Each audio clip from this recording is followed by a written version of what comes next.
The story of Gwendolyn Gwen Hollister stands as a quiet but powerful testament to the strength we often overlook, especially in women like her. Abandoned, underestimated, and pushed aside by society, Gwen did not just survive. She stitched together a life from scraps, with a grace and determination that many wouldn't believe if they hadn't seen it themselves. Her journey is one of countless untold stories passed down from our grandparents' generation. Real stories, not fairy tales of resilience, sacrifice, and unexpected courage. If you've ever looked at an old photograph and wondered what storms that quiet face has weathered, this story is for you. If you see your mom, your grandma, or even yourself in this story, don't hesitate. Type 12 in the comments. Before we start, please take a moment to like and subscribe. Try to watch the videos as long as possible. By watching more often, YouTube will promote these stories to a larger audience, grow your channel, and bring you more interesting things. Let's start now. Gwen, we're all ears, they said. I feel strong now, and I have this deep urge to share a bit of my story with you. At 77, I find myself reflecting on the years that have passed. For so long, my hands were busy giving life to countless sewn pieces until the day I retired. Even now, I still sew a little, though it's more out of enjoyment than necessity. I grew up in a tiny town, so small that when I close my eyes, I can still smell the earth, damp from the rain. I was the middle child, nestled between my brother Sawyer and my sister Willa. Our lives were simple on the small piece of land my mother inherited, a patch of earth that, to us, felt like the whole world. My mother, Loretta. Oh, she was the sweetest soul.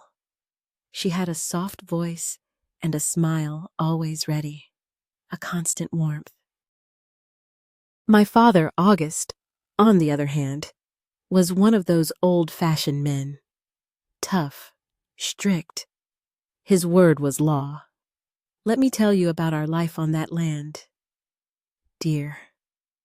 Though it was small, it was our slice of heaven.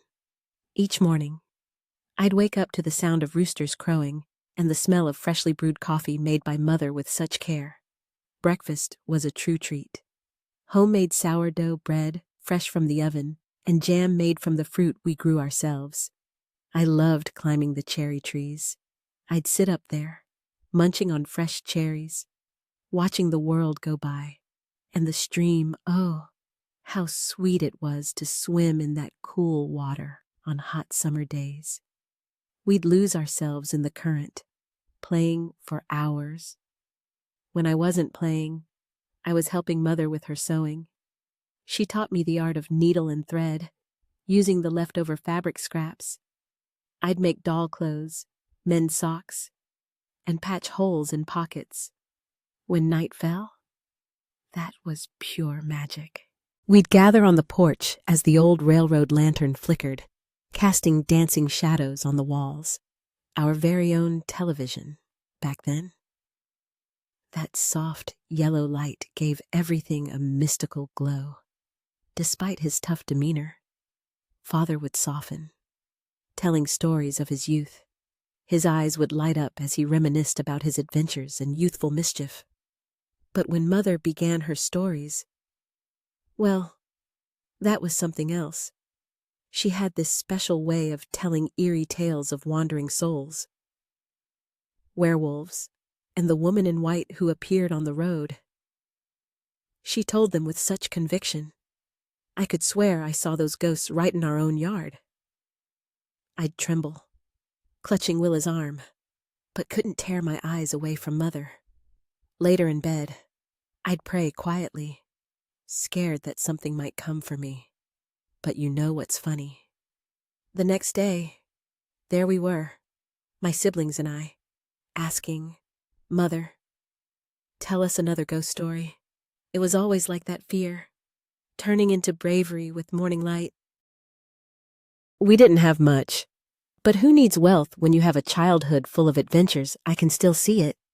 Me siblings and I, balancing on tree branches, reaching for the ripest fruit, our bare feet running through the grass, and diving into the stream that ran through our land. That cool water washed away all our worries. These memories are so vivid. Sometimes it feels like it happened just yesterday, but not everything was perfect. My dear, back then, parents often married off their daughters young. I think it was a way to cut down on expenses, considering our financial struggles. Well, my turn came at 16. My father arranged a marriage for me with a young man from another town. His name was Flint. He wasn't from our village and wasn't well known in the area. He was a smooth talker, one of those people who could make friends wherever he went.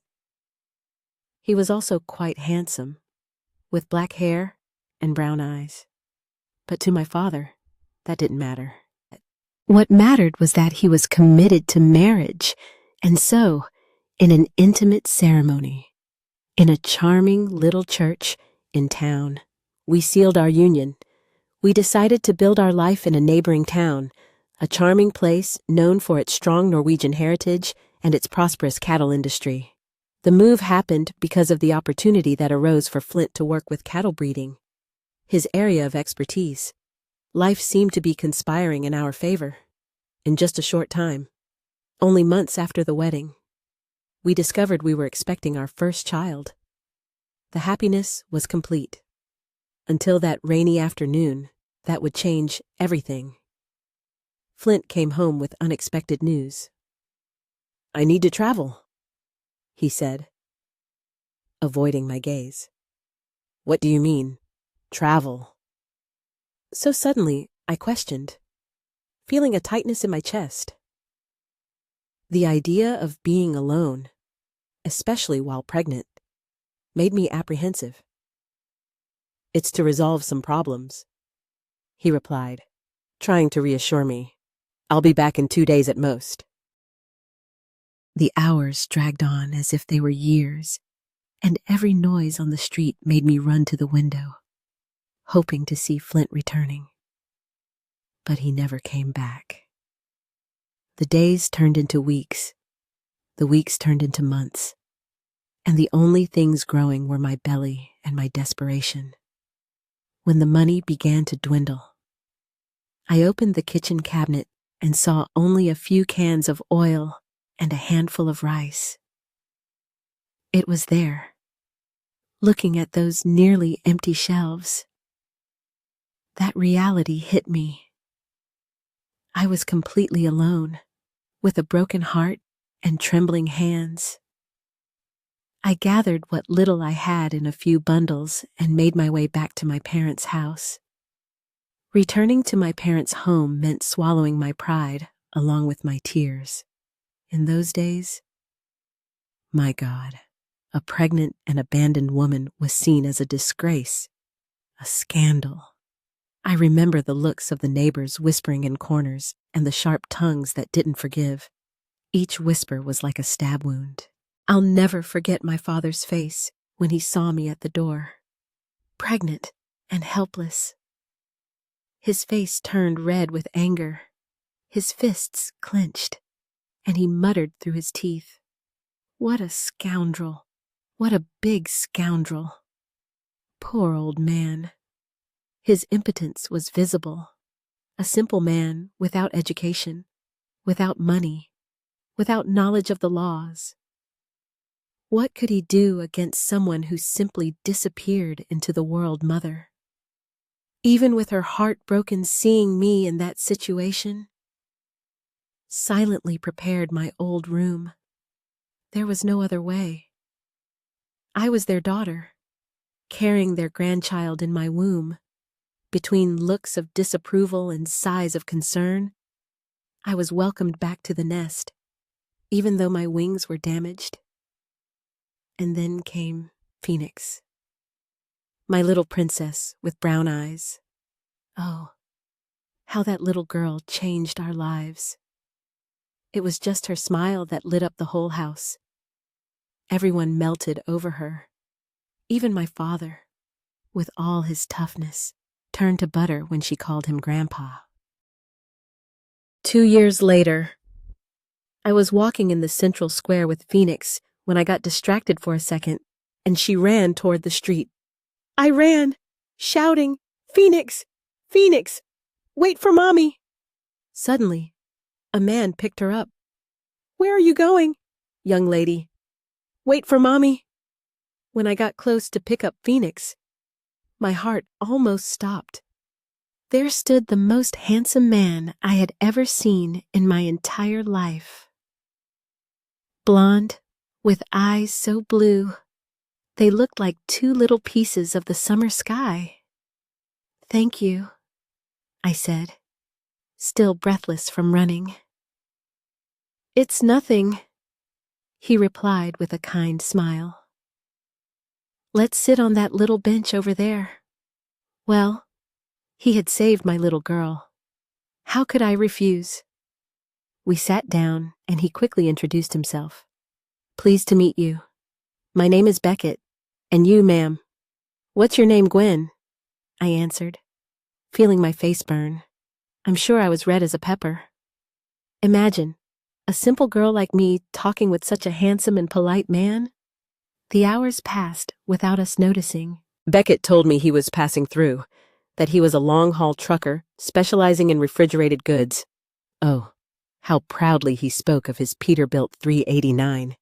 In those days, that truck was the most modern thing around. You know, his eyes sparkled when he talked about his travels, the roads, and I don't even know exactly how it happened. But I found myself telling him my whole story. About Phoenix, about being a single mother, about everything. It seems strange now, but I was so engaged in the conversation that the words came out naturally. The most curious thing is that he didn't make a face or change the way he treated me when he learned about my situation. On the contrary, he listened to me with such interest and understanding that I even forgot my worries. It was like those love stories that you only see in movies. You know, that meeting that seems like it was written in the stars. When he said he needed to leave the next day. I'll stop here as the excerpt ends. This is the translation of the first portion of the story, with all the requested name changes and adaptations incorporated. To finish a trip, I felt a tightness in my chest, but he completed his thought, giving me hope. Maybe I'll come back next week. That night, when I was putting Phoenix to bed, I caught myself thinking about that man from the square, how polite and kind he was, and of course, very handsome, too. The next day, I got up all excited, did my chores, and when it was time to prepare lunch, I decided to tell my mother. At first, she was very angry with me for entertaining a stranger, especially a traveler. "My daughter," she said very angrily. But after I told her that he saved Phoenix and didn't mind that I had a daughter, my mother began to reconsider and said it was hard to find someone like that these days, and even started to support me. After all, she didn't want her daughter to be a single mother forever. The week that followed was pure anticipation. I caught myself wondering if he would really come back as he had promised. Was he as interested as he seemed while taking care of Phoenix and doing my sewing? These thoughts wouldn't leave my mind. When the day of his possible return arrived, I felt butterflies in my stomach. I went back to the square with Phoenix, full of expectation. And to my joy, there he was with that easy smile and welcoming look. We talked again as if we were old friends. He told me more about his travels, and I shared more about my life. He asked me to call him Beck. Over time, our meetings became more frequent. What began as a friendship transformed into something deeper. He wasn't just interested in me, but also in Phoenix, showing himself to be a friend and an important support in our lives. And so the days went by. These moments with Beck brought new challenges and choices to my life. But along came so much happiness and the hope of having a real family. Life followed its course until one day I couldn't believe Ithy appeared at home all excited, barely containing his anxiety. He said he needed to talk to my parents. I, already imagining what it was about, quickly took him home. He had barely finished greeting my parents when Beck went straight to the point, like someone who couldn't wait another second. "I've come to ask for Gwen's hand in courtship," he said with a firmness in his voice that made me tremble inside. I was so nervous that I could barely look at my parents' faces. "What are your intentions with my daughter?" Father asked with that seriousness that only he knew how to convey. Beckett responded immediately, but Father soon interrupted him. "Beckett, I need to be honest. My daughter is still married on paper. That shameless man disappeared. But the law is the law." It was a difficult moment. Beck was silent for a few moments, then said, "Mr. August, I already knew about this situation. I know I can't marry your daughter for now, but I want to do everything right. I'll help resolve this situation, no matter how long it takes. For now, I ask your permission to court her with respect, to take care of her and Phoenix." Father scratched his chin, worried. In those days, it wasn't easy. A separated woman already suffered so much prejudice. Imagine one who wasn't even legally divorced yet. But Beck seemed so determined, so sincere in his intentions. "You have my word that I will do everything within the law with respect.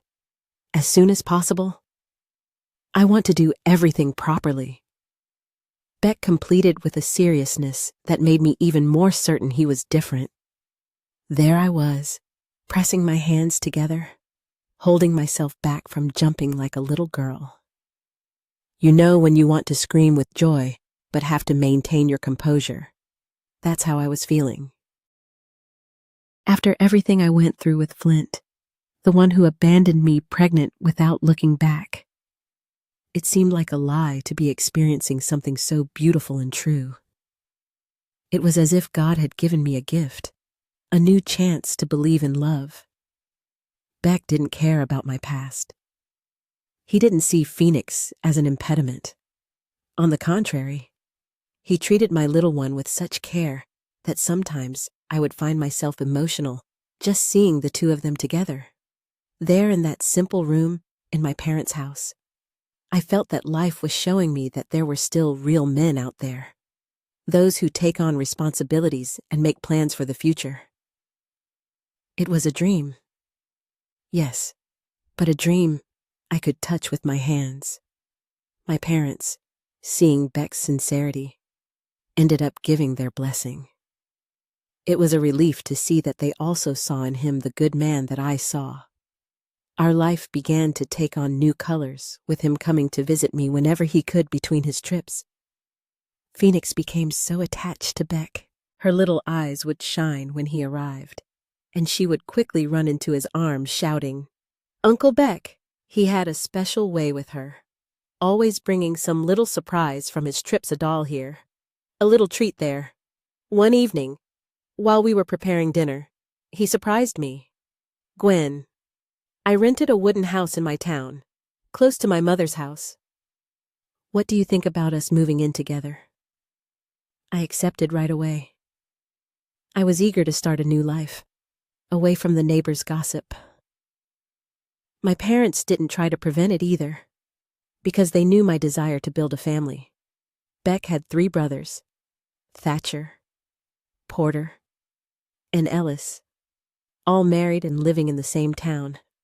And his mother, Miss Imogene, had been a widow for some years.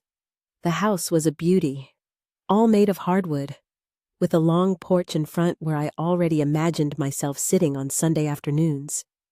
The floorboards creaked a little, but it was a cozy sound that I soon learned to love.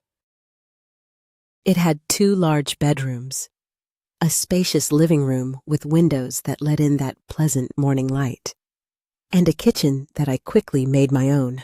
The yard was wonderful. It had enough space for me to plant flowers and vegetables. 6 months after we moved in, Beck came home with wonderful news. "Gwen, I've been saving every penny from my long trips. We can now buy this house from Miss Marta instead of just renting it." "Gwen, I've been saving every penny from my long trips. We can now buy this house from Miss Marta instead of just renting it." I couldn't believe my ears. We were going to be homeowners. We signed the papers the following week, and I felt such pride knowing this beautiful wooden house was truly ours. I planted a bit of everything: kale, lettuce, chives, even some flowers to brighten things up. I even made a special bed with herbs that Phoenix helped me take care of. But not everything was rosy. At the beginning, Miss Imogene, my mother-in-law, hadn't taken well to the story of her son moving in with a single mother. My son had so many proper girls around here. She would constantly mutter. She was fierce as a mountain lion. That old lady, one of those traditional types who didn't forgive what they called mistakes. Beck's brothers and their wives treated me well in front of him, but there was always that sideways glance when he was traveling. Thatcher, the oldest, lived in a large house owned by the local Lutheran church with Maeve and their 3 children. Porter owned a farm supply store in the center of town, where he worked with his wife. Juniper, Ellis, the youngest, was an agricultural science teacher and had married Briar, the pharmacist's daughter. Porter owned a farm supply store in the center of town, where he worked with his wife. Juniper, Ellis, the youngest, was an agricultural science teacher and had married Briar, the pharmacist's daughter.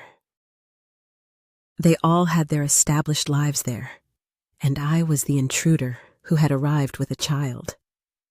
Beck worked as a long-haul trucker, specializing in refrigerated goods, spending days on the road with his truck, which he cared for as if it were a child. On lonely nights, I would sit on the porch looking at the stars, feeling that cool breeze, praying quietly to St. Christopher to watch over his safety. Phoenix already recognized the sound of the engine and would run to the door shouting, "Daddy's home." That's how she called him, with all the love in the world. When he arrived, it was a celebration.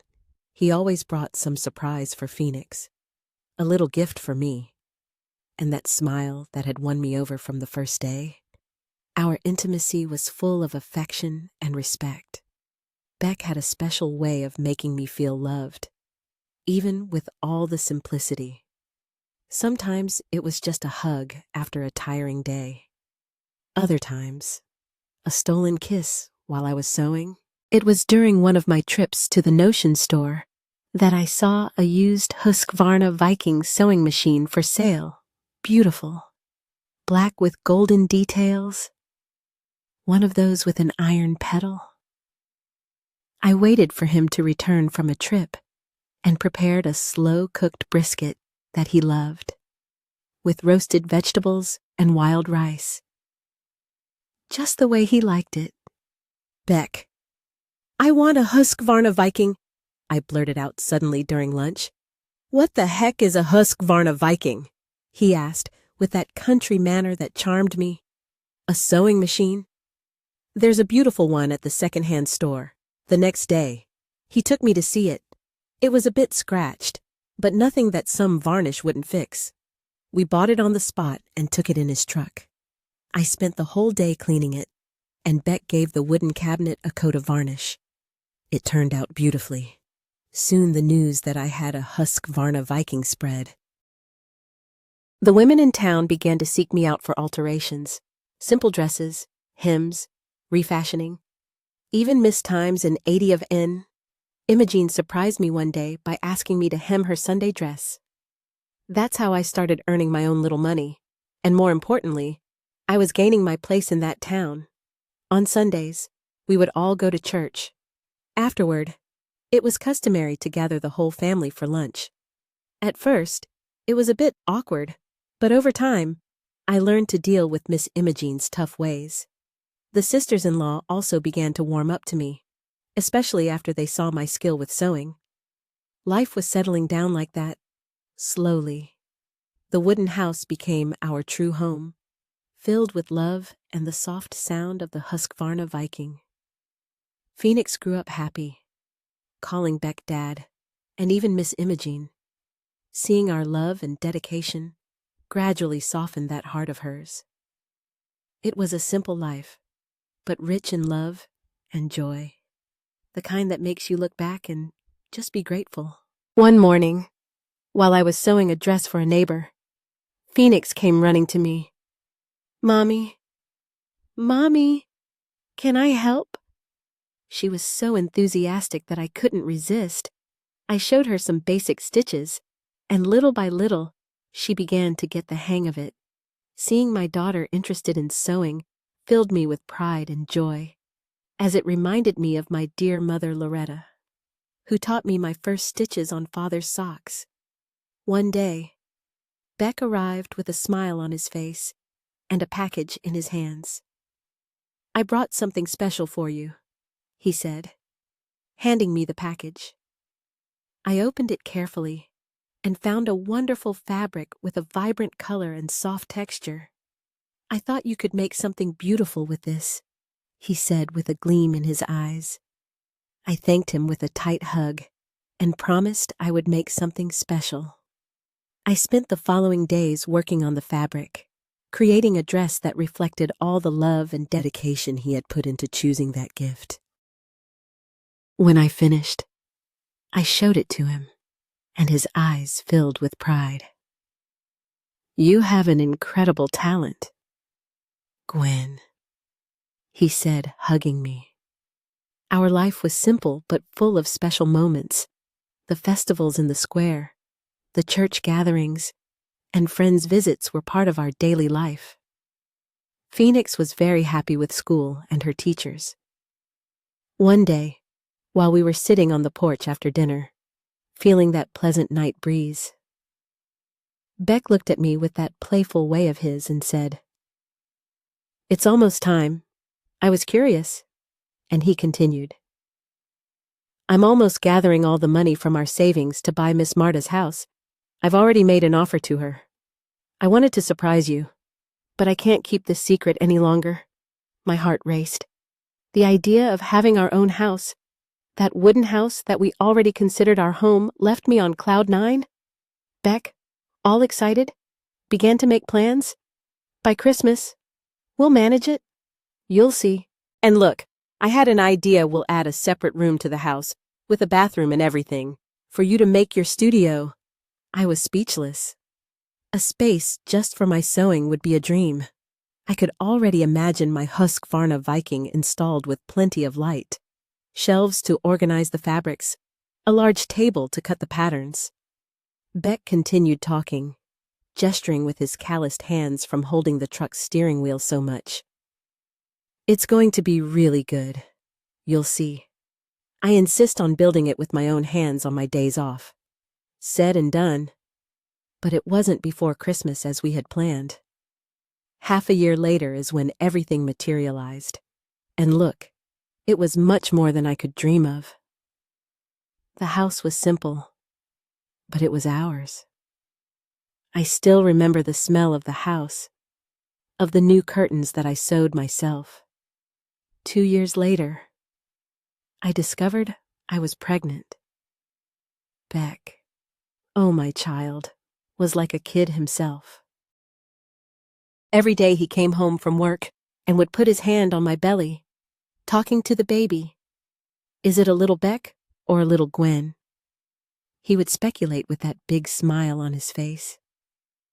The pregnancy was a special phase for the whole family. Phoenix, now 8 years old, was excited about the idea of having a little brother or sister. She helped me with everything, from household chores to activities in the studio. Beck, always affectionate and attentive, made a point of pampering me and taking care of me. The months flew by, and soon came the day to give birth. We went to the hospital, and after a few hours of labor, our little one was born. He was a healthy baby, full of life, and brought even more joy to our home. We named him Archer. Archie was beautiful bald, with blue eyes just like his father's. 2 more years passed, and our life took a turn that I could never have imagined. Miss Lavinia's family was wonderful. In the first few days, when she saw my concern about Archie, she told me, "Don't worry. My cousin Willow works at a municipal daycare nearby." Our life was beautiful for several years, but slowly, things started to change. At first, Beck would come home and go straight to bed, saying it was just fatigue from the road. The trips became longer, and he more impatient. That sweet man I knew, who played with Phoenix and hugged me on the porch, was transforming into a stranger with a closed face. When he arrived, he barely looked at the food I left ready. Warming on the stove, the smell of whiskey grew stronger, and the excuses weaker. My woman's heart already knew something was wrong. You know how it is, right? We feel it. That caring Beck who brought me small gifts from his trips and told stories to Phoenix before bed was slowly disappearing. In his place remained an irritated man who responded curtly and was always complaining about everything. I tried to understand. I told myself it was the weight of responsibility, the fatigue from the roads, but deep down, I knew it was more than that. Sometimes I would catch him staring at nothing in a different way, as if he were somewhere else, thinking of another life. Days went by, and the situation only got worse. Beck now practically lived at Mr. Juvenile's bar. He would come home staggering late at night with that strong smell of whiskey that tied my stomach in knots. When I tried to talk to him, he would change the subject. "I'm just tired, Gwen. I need to relax," he would say with a slurred voice, but I no longer swallowed those excuses. Phoenix, who spent more time at home because of school vacations, noticed the change in her father right away. One night, she came to me with teary eyes. "Mom, what happened to Dad? He doesn't seem like the same person he used to be." That broke my heart into 1,000 pieces. How do you explain to a daughter that her father had lost himself to drink? Soon we began to fear him. I never imagined that one day I would tremble at the sound of Beck's footsteps coming home, when he lost his trucking job because who would trust a truck to a drunk? Things completely fell apart. With no money for whiskey, he began to take money from my sewing earnings.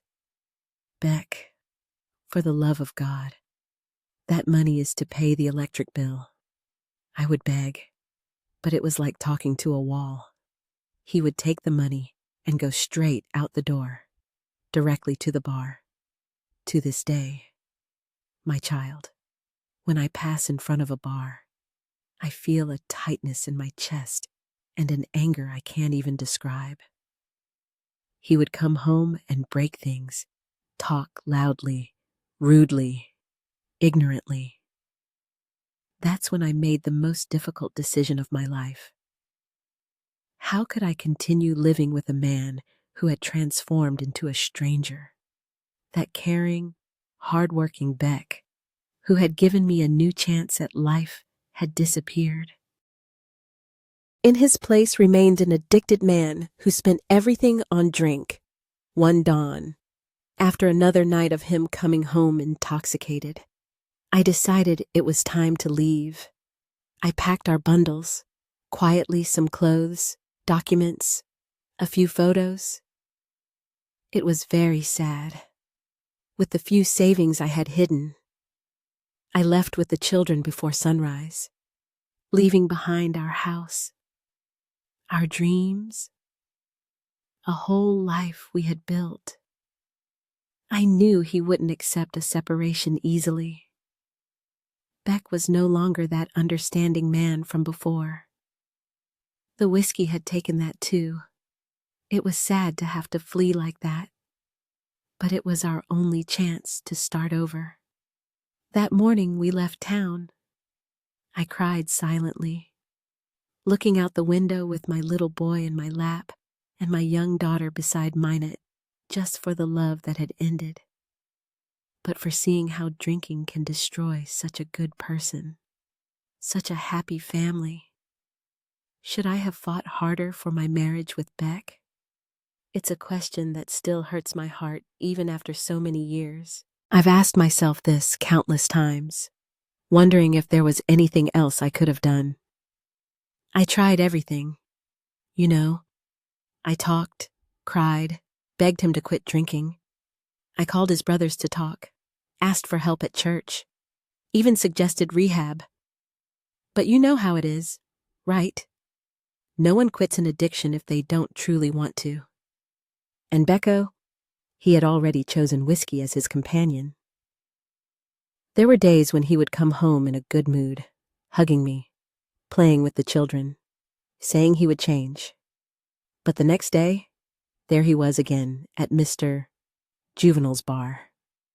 The sewing money disappearing, the children afraid of their own father.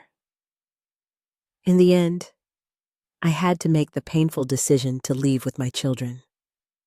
We packed our few belongings in the middle of the night and left to start a new life. We ended up in Duluth, Minnesota, my child. Arriving in a big city like that without knowing a single soul, with 2 children and a few bundles of clothes, it wasn't easy. At first, we even slept in a shelter run by nuns that the priest directed us to. I didn't want to return to my parents' house. Can you imagine, now, a single mother of 2 children? It would be the talk of the century. It was during one of those mornings, going door to door, looking for work with my 2 children, that God placed Miss Lavinia in my path. She had a family garment workshop, making clothes for stores. When she saw me with the children, she asked if I knew how to sew. I immediately showed her my hands, calloused from so much working with needle and thread. "Sit at that machine," she said, pointing to an industrial Husqvarna Viking. She gave me a piece of fabric and asked me to make a straight seam. Child, my hands were trembling, but when I started sewing, it was as if the machine were an old friend. I made the most perfect seam of my life. Miss Lavinia was impressed, but when she found out we were sleeping in the shelter, she did more than give me a job. "There's a garage here in the back," she said. "It's not much, but it'll do for you to live in while you get settled." The garage was small, but as the old saying goes, don't look a gift horse in the mouth. It was just one room with no bathroom. We had to use the bathroom at the back of the workshop. At night, it was more complicated, so I would leave a bucket in a corner behind a screen that I made with a sheet, so we wouldn't have to go out in the evening dew with the children. Miss Lavinia and her family gave us a small red 2-burner stove and an old but still good double bed. The 3 of us slept close together, which was actually nice in that bone-chilling cold. There was even a small washing machine outside to wash clothes and a clothesline that I stretched between 2 trees in the yard. Bathing was quite an adventure. I would heat water on the little stove, and we would take bucket baths right there behind the screen. In the Duluth winter, it was tough, but we managed. First, I would bathe Archie, then Phoenix, and finally myself. We would throw the water into a drain that was outside. The work at the workshop was demanding. It started early and went until late. But Miss Lavinia's family was wonderful. In the first few days, when she saw my concern about Archie, she told me, "Don't worry. My cousin Briar works at a municipal daycare nearby." The very next day, she had already spoken with her cousin and secured a spot for my little one. It was such a relief. The daycare was 2 blocks from the workshop, so I would drop him off early and pick him up in the late afternoon. Miss Lavinia's daughters would always bring me a small plate of food, saying I was too skinny and needed to eat properly. Phoenix, after school, would come straight to the workshop and do her homework at a small table in the corner, among the fabric scraps. Sometimes, she would even help by sorting buttons or basting some simpler pieces. Little by little, we were settling in. You know, my child, there's a Bible passage that reminds me so much of Miss Lavinia. Come to me. She truly embodied those sacred words with her kindness and generosity. And that's exactly what she did when she opened the doors of life to me and my children. Sometimes we don't even notice, but God places true angels in our path. And if you haven't found your angel yet, don't lose heart. Perhaps you yourself can be an angel in someone's life today. The salary from the workshop wasn't much, but we managed. It was enough to do some basic grocery shopping at the end of the month and buy school supplies for the children. Miss Lavinia, always helpful, would arrange some extra sewing work for me to do after hours alterations. Hemming, putting in zippers, things like that. Every penny I earned from these little extras, I saved. It was with this saved money that I was able to pay a lawyer to start my divorce proceedings from Flint. Since he had abandoned me while pregnant and disappeared completely, I had grounds to file for divorce based on abandonment. But the process had been dragging on for years in the justice system. You know how it is, right? In those days, it wasn't easy to get a divorce, especially being a woman. I found a lawyer who charged a price I could afford, payable in installments with my extra sewing work. He explained that my case was strong since there were witnesses to the abandonment, and even Phoenix's birth certificate only had my name on it. I didn't want alimony or anything. I just wanted to be free of that surname and that irregular situation. It was a weight I needed to lift off my shoulders to move on with my life. Life was simple but peaceful. The children were doing well in school. I had work, and that garage, even though small, was our home. A year and a bit passed when my divorce was finally granted. Oh, what a relief. Now I was a judicially free woman. Sometimes I would catch myself thinking, it's a good thing it didn't come through when I was with Beck. It would have been even more complicated. Soon after I moved into the garage, Ms. Lavinia, always concerned about our future, had me apply to the Hope Housing Initiative, a government program that built affordable housing for low-income families. At the time, it was the only chance for people like me to get their own home. At first, I was skeptical. Ms. Lavinia, don't even bother. They'll reject me right away. I'm married without a husband, I said, but she insisted. Nonsense. Woman, this takes years on the waiting list.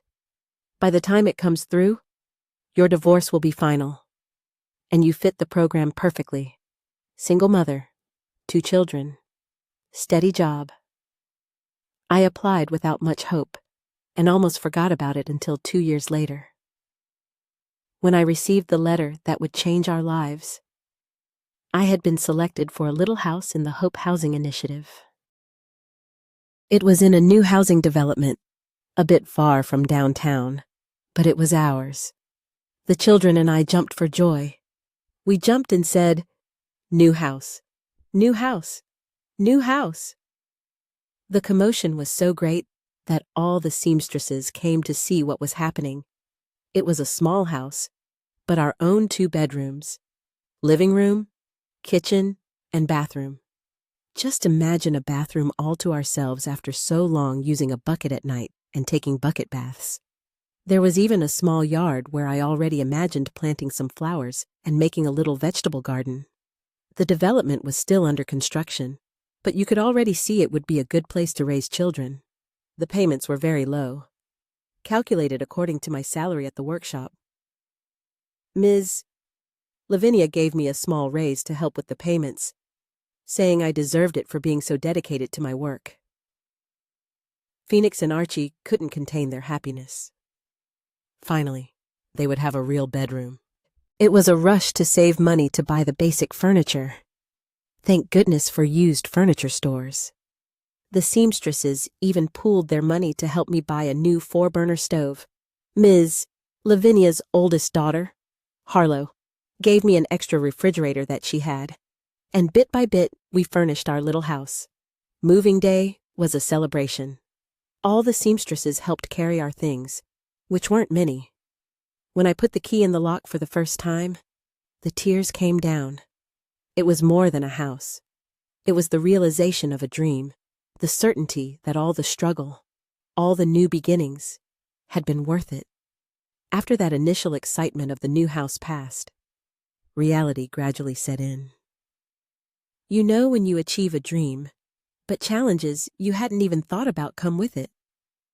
It was like that. In Ms. Lavinia's garage, I would open my eyes and already be practically at work. The children had everything nearby. Archie's daycare, Phoenix's school, our whole life was there downtown. Now it was a constant rush.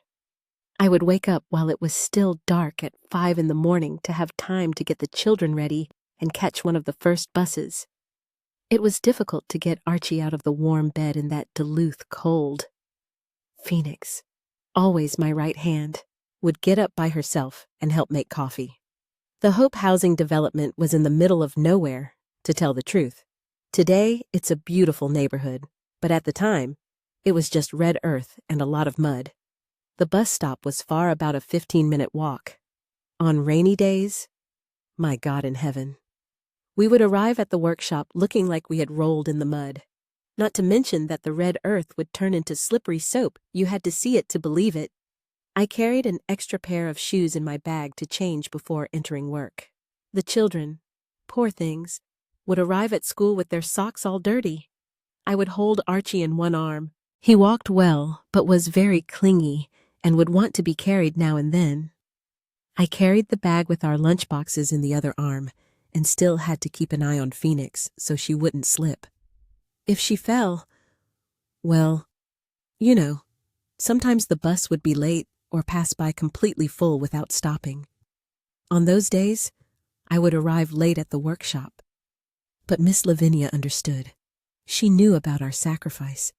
At the end of the day, it was the same marathon, but even more tired. Archie would usually fall asleep on the bus, and I would have to carry him in my arms all the way home. But you know something.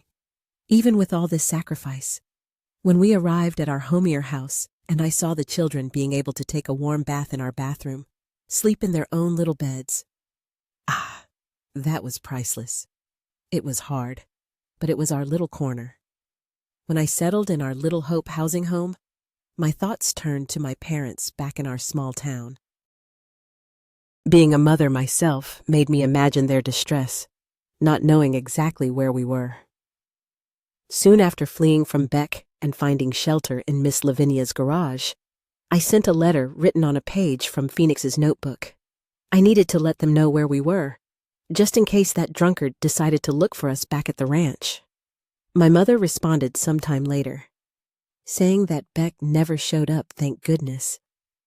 But there was a tone of worry in that letter that only a mother knows how to have. Look at my luck with men. First Flint disappears. Then Beck loses himself to whiskey. It sounds like something from a fortune-teller's curse. Now, with our own little house, even small and in the middle of nowhere, I decided to write another letter. I wanted them to know that the daughter who had fled had managed to turn things around. I told them every detail of the 2 bedrooms, the bathroom inside the house, my kale in the yard. I imagined my mother's smile reading all that, the pride she would feel after a few weeks.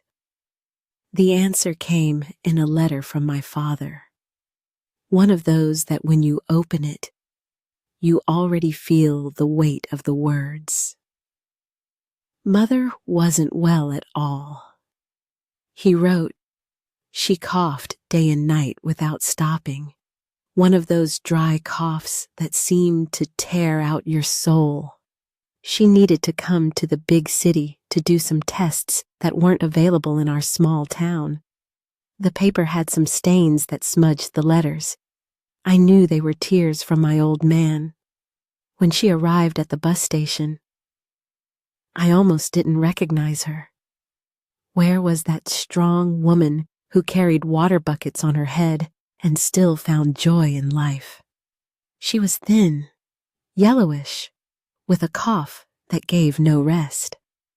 I brought her straight to our small houses mall, but still had room for a mother's love.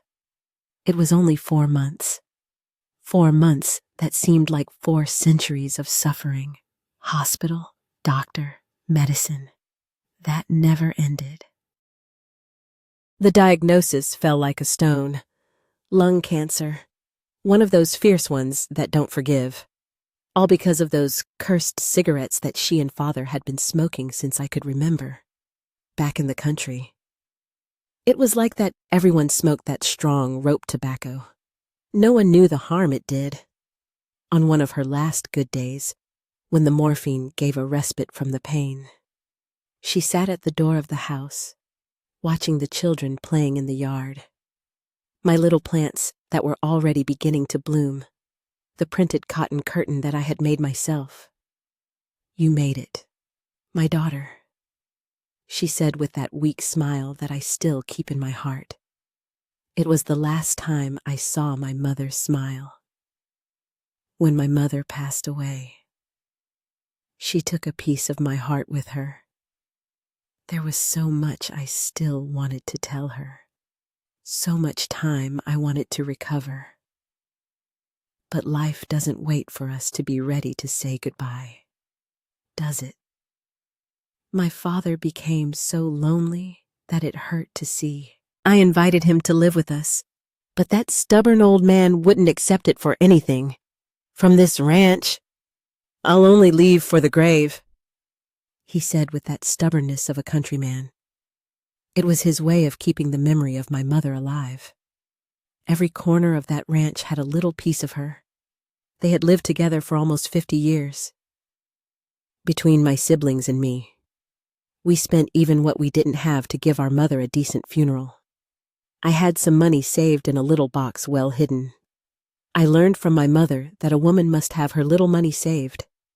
That's where the money for the children's school supplies came from. For shoes when needed. For emergencies.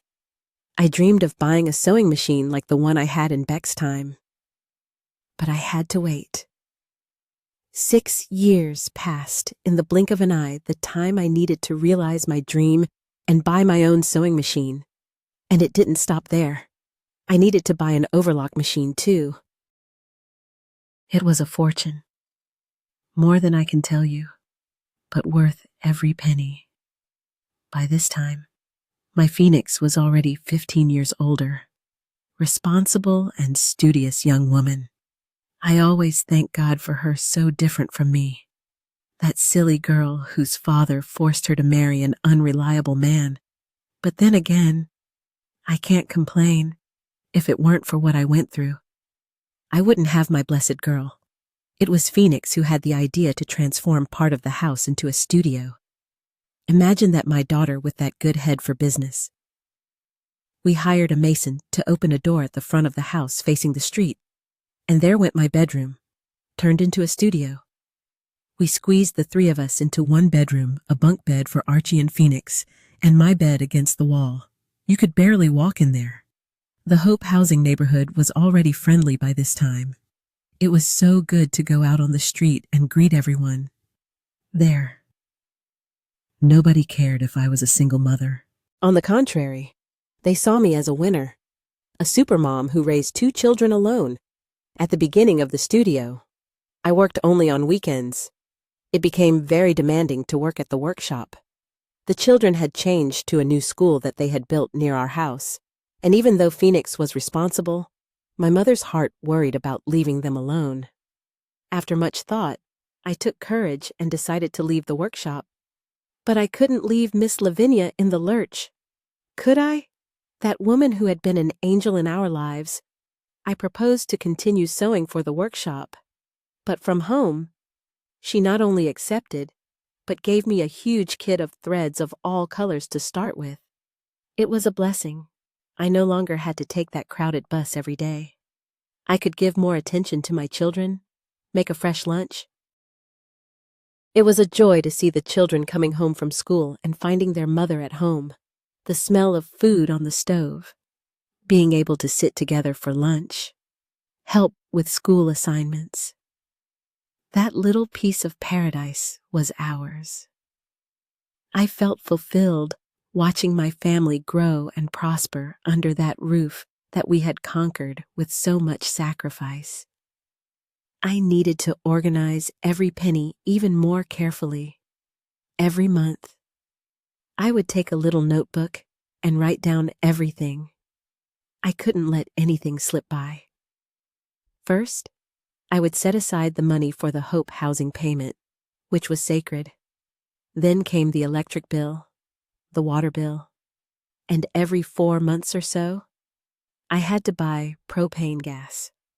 What remained, I divided very carefully. Part for the weekly groceries.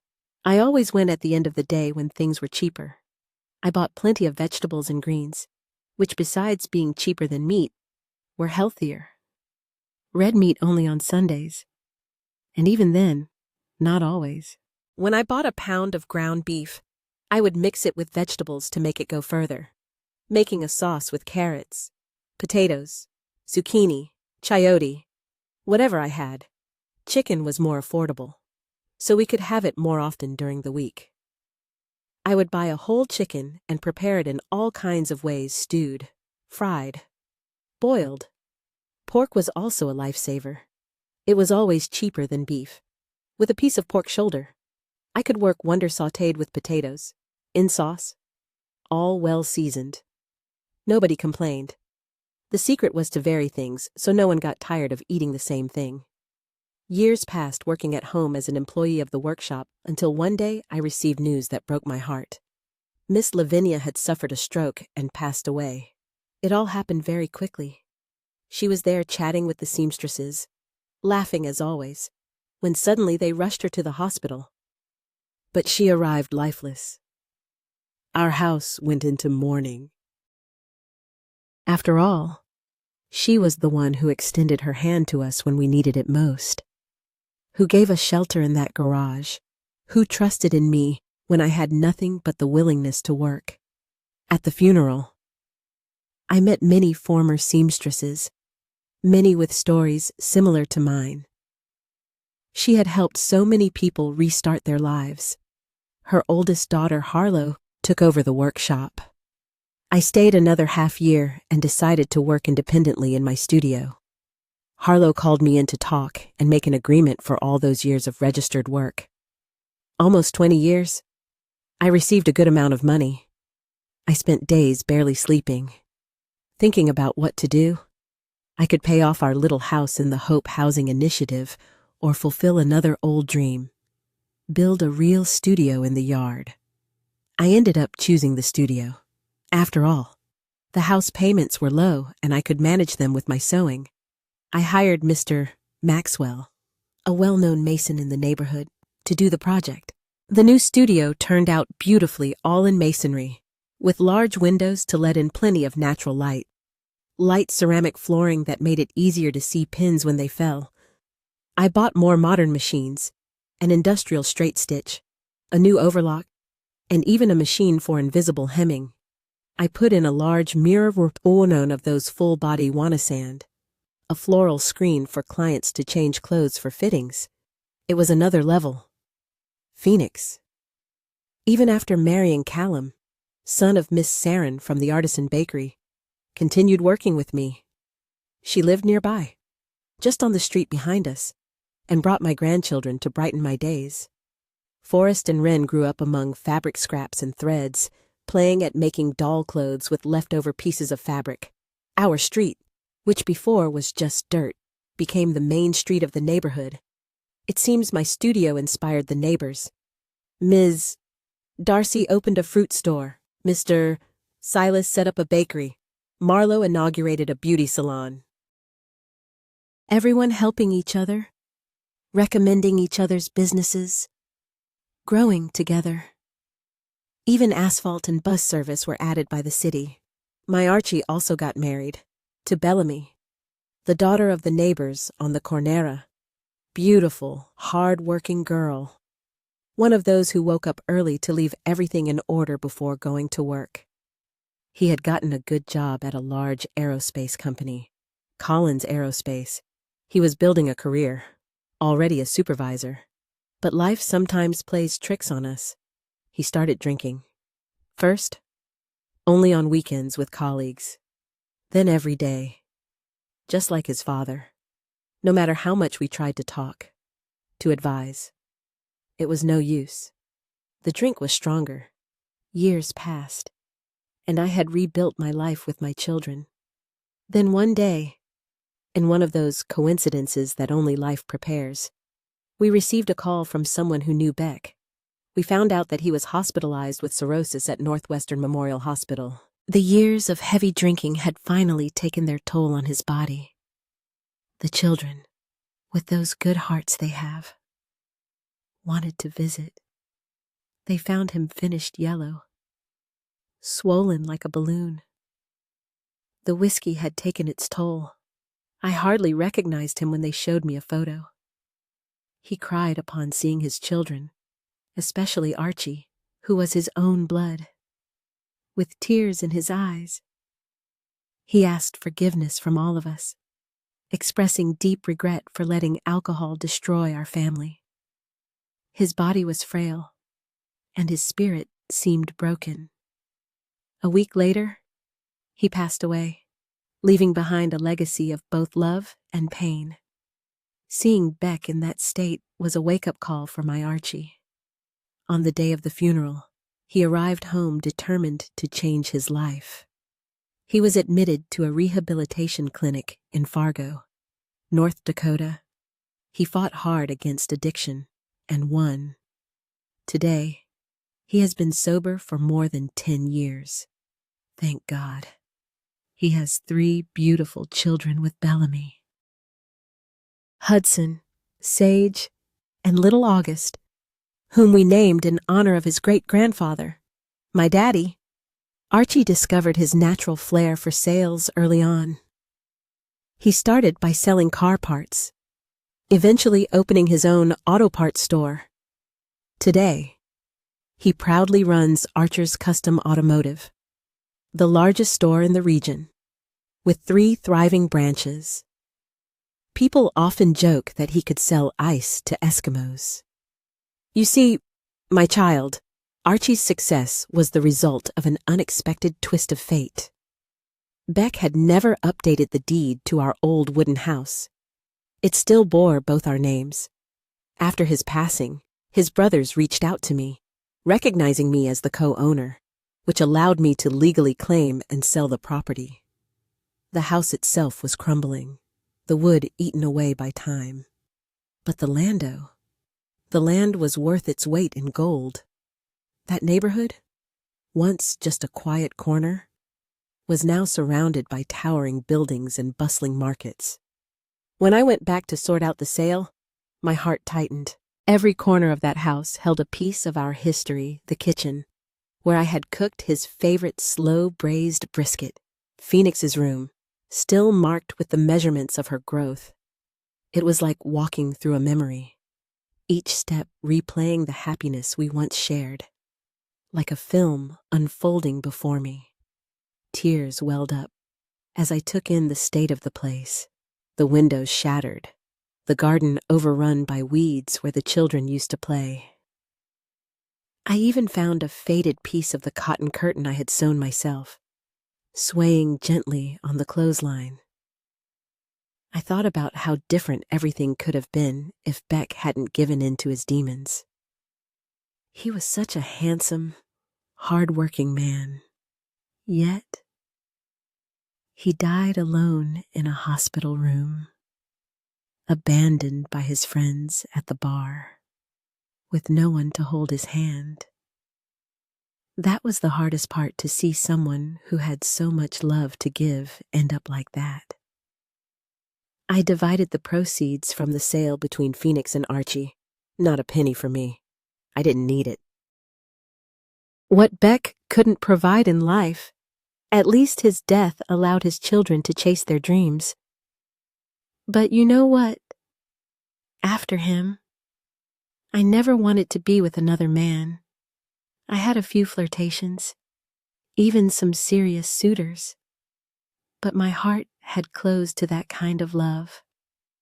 My children, and later my grandchildren, became my focus. Sometimes I wonder if it was the fear of pain again, but I don't think so. I believe I'd already loved enough for a lifetime, even with all the heartache it brought. Looking back, I see how much life has transformed. The frightened woman who once fled with 2 children managed to raise them, create a life of dignity, and watch them grow up and build their own families. The neighborhood that was once nothing more than dirt and weeds has now blossomed into a city within the city. There's everything here now: a bustling market, a health clinic, a new school, and even a park with an outdoor gym for the elderly to exercise. Life really has a way of changing, doesn't it? At 77 years old, now retired, I still find joy in sewing more for the pleasure it brings than out of necessity. On weekends, the house comes alive with the laughter of my grandchildren, and soon enough, my great-grandchildren will be joining the crowd. As I reflect on the path I've walked, I hope my story can offer a spark of hope to those facing their own struggles. Life isn't always kind, but with determination and faith, we can rise above even the toughest challenges